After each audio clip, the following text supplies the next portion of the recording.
Número 10. Matsoia. Matsoia es un género extinto de serpientes que vivieron desde el Cretácico superior hasta el Eoceno y posiblemente sobreviviendo hasta el Oligoceno tardío. Estas eran grandes serpientes constrictoras no venenosas, es decir que en lugar de matar a su presa con veneno, estas serpientes apretaban a su víctima hasta que ya no podía respirar o simple y sencillamente aplastándole los órganos internos, siendo que durante el Mesozoico se alimentaría principalmente de reptiles e incluso pequeños dinosaurios, mientras que durante el Cenozoico se alimentaría principalmente de aves y mamíferos de diferentes tamaños. Se ha estimado que estas serpientes podían llegar a medir entre 5 y 8 metros de largo. Matsoia apareció a finales del Cretácico y sobrevivió a la extinción masiva que acabó con los dinosaurios no avianos. Sin embargo, conforme avanzaba la era cenozoica y el clima se enfriaba, estas serpientes fueron desapareciendo al no poder generar su propio calor corporal. Aún así lograron sobrevivir hasta el Eoceno y posiblemente incluso hasta finales del Oligoceno. Número 9. Aves del terror. Las comúnmente conocidas como aves del terror son una familia extinta de grandes aves no voladoras y depredadoras, las cuales fueron los depredadores dominantes de América del Sur durante casi todo el Cenozoico, desde hace 62 millones de años hasta hace 2 millones de años. El tamaño de estas gigantescas aves podía variar entre 1 y casi 3 metros de altura, teniendo un aspecto físico muy parecido al de algunas aves grandes y no voladoras actuales como las avestruces, los ñandúes, los emúes o los casuarios, pero a diferencia de todas ellas, las aves del terror tenían una descomunal cabeza armada con un afilado pico muy parecido al de un águila. De este modo, las aves del terror fueron los depredadores dominantes de Sudamérica durante su largo periodo de aislamiento. Sin embargo, con la formación del Istmo de Panamá hace 3 millones de años, entraron en crisis. Anteriormente se pensaba que las últimas aves del terror desaparecieron hace 2 millones de años. Sin embargo, recientemente se han descubierto fósiles de unas pequeñas aves del terror en Uruguay que con apenas 1 metro de altura no serían grandes superdepredadores, pero sí unas excelentes cazadoras de alimañas, los últimos representantes de una dinastía que todos daban por muerta. Número 8. Lobo terrible.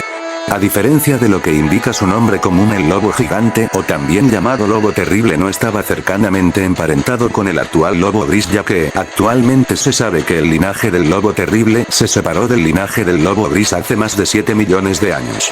Además, también cabe destacar que a pesar de su nombre, el lobo gigante no era mucho más grande que el lobo gris, pues en promedio los lobos gigantes pesaban unos 80 kilos. En realidad, la verdadera diferencia estaba en su físico, pues el lobo terrible tenía extremidades más cortas, un hocico más largo y unas mandíbulas más poderosas. Se piensa que las grandes manadas de lobos terribles irían tras presas como ciervos, alces y caballos. Se piensa que el lobo terrible entró en declive hace unos 16.000 años a medida que se producían los cambios climáticos de la última edad de hielo. Esto provocó la extinción de casi toda la megafauna americana, como varias especies de ciervos, pecaríes, el mastodonte, el mamut y el caballo americano, y como resultado las manadas de lobos terribles se vieron obligadas a ir tras presas más pequeñas para sobrevivir, pero estas nuevas presas eran más pequeñas y rápidas, por lo que era muy difícil atraparlas, y en el raro caso de que lo consiguiesen, a menudo eran demasiado pequeñas como para alimentar a toda la manada, de modo que las manadas de lobos terribles se fueron reduciendo hasta que finalmente se extinguieron hace unos 9.000 años. 7. Entelodontidos.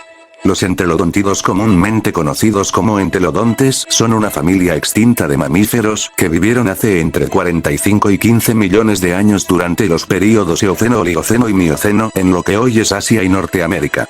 Los entelodontes a menudo reciben el nombre popular de cerdos del infierno. Sin embargo, estos mamíferos no tenían nada que ver con los cerdos actuales, sino que estaban mucho más emparentados con los hipopótamos e incluso con las ballenas y delfines que con los cerdos. Sin embargo, al igual que los cerdos actuales, los entelodontes eran animales omnívoros y altamente oportunistas, pudiendo desde comer bayas y tubérculos enterrados bajo el suelo hasta cazar animales de buen tamaño, pues se piensa que consumían un buen porcentaje de carne. Sin embargo, la mayor parte de la carne que consumían probablemente provenía de animales ya muertos, siendo que podían incluso robarle su presa a otros depredadores sin importar cuánto protestaran.